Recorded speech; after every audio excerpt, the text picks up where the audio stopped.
The fog doesn't roll into Vallejo like a hand under a door. On the night of December 20th, 1968, it's already there, low and wet, swallowing the headlights of a parked Chevrolet. Inside, two teenagers. David Faraday, 17. Betty Lou Jensen, 16. They're parked on Lake Herman Road, a lonely stretch of gravel that locals call a lover's lane. The windows are fogged. They don't see him coming. You hear the gunshot first. Thin and sharp, like a branch snapping in a silent forest. The car's headlights are still on. They illuminate nothing but fog in the shape of a man walking away. Just two bodies and a cold silence that settles over Solano County like a held breath. Darlene Ferrin, 22. Michael Maggio, 19. He walks toward their vehicle, and for a moment, Michael thinks it's a cop. The man has a flashlight. A witness hears a car speed away. Darlene is dead at the hospital. He gives a description. Here's where the story stops being about bullets and starts being about ink. On August 1, 1969, 3 newspapers receive letters. The writer claims to be the killer. He demands the letters be printed. If they aren't, he says, he'll kill again. This is the Zodiac. The name sticks like a knife in bone. The killer writes that killing is more fun than hunting wild game. He says he will collect slaves for the afterlife. The Zodiac says the solution contains his name.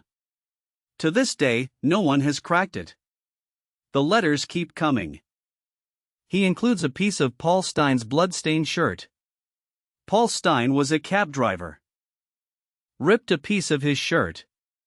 Then he walked away into Presidio Heights, one of the wealthiest neighborhoods in the city. He said he was the cab driver's victim, not the shooter. They let the Zodiac walk. You want to know what that feels like? Imagine the weight of that moment. A man in a dark coat crosses an intersection. He has blood on his hands. He has a gun in his pocket. He says he'll shoot school buses. He says he'll kill nurses. He says he'll bomb the city.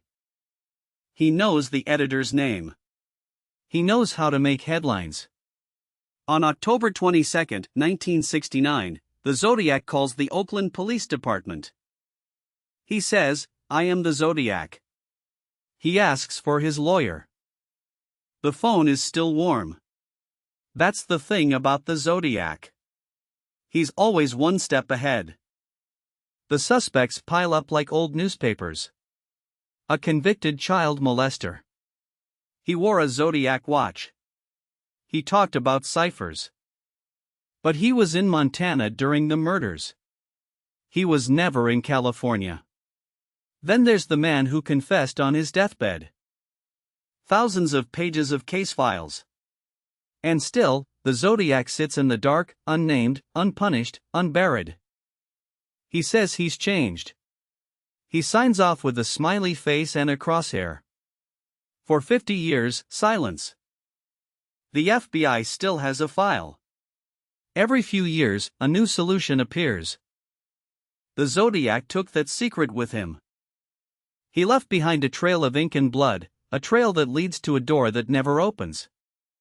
And somewhere, in a box in a basement, in a file that hasn't been opened in decades, there is a piece of paper.